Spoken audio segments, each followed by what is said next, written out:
قاسم بن محمد سے روایت ہے، فرمایا حضرت عائشہ رضی اللہ تعالیٰ نے فرمایا ہائے میرا سر، یعنی سر درد تھی تو حضرت عائشہ سر کی طرف ہائے میرا سر، جیسے انسان کہیں بھی درد ہو تو اس عضو کا نام لے کے انسان پکارتا ہے، تو حضور صلی اللہ علیہ وسلم نے فرمایا بلکہ ہائے میرا سر، یعنی آپ کو بھی سر درد تھا، تو جب انہوں نے اظہار کیا تو آپ نے جواباً اسی طرح اظہار کیا.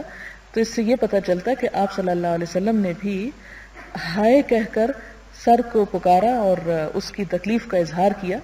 اس سے پتہ چلتا ہے کہ آپ صلی اللہ علیہ وسلم کے اوپر وہ ساری کیفیات آتی تھیں جو کسی بھی انسان کے اوپر آتی ہیں، اور آپ ان کے اوپر اظہار بھی کیا کرتے تھے. اس لیے دکھ یا درد کا اظہار کرنے میں مذائقہ نہیں یا کوئی گناہ کی بات نہیں. اگلا باب ہے کہ باب تلقین المحتضر لا الہ الا اللہ، جس کی موت قریب ہو اس کو لا الہ الا اللہ پڑھنے کی تلقین کرنے کا بیان. حضرت معاذ رضی اللہ تعالی عنہ سے مروی ہے، فرماتے ہیں کہ حضور صلی اللہ علیہ وسلم نے فرمایا جس کی زندگی کا آخری کلام لا الہ الا اللہ ہو وہ جنت میں داخل ہو گیا، وہ خوش قسمت ہے.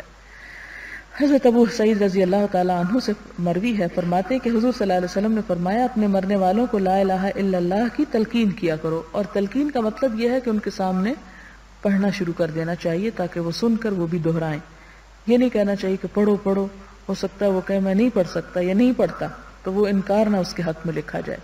ہونا یہ چاہیے کہ جو پاس بیٹھے ہوئے لوگ، جیسے آپ دیکھیں کہ بچے ہوتے ہیں تو بچوں کو تلقین کا جو لفظ ہے وہ تعلیم کے معنی میں بھی ہے اور کسی کو سکھانے کے معنی میں بھی.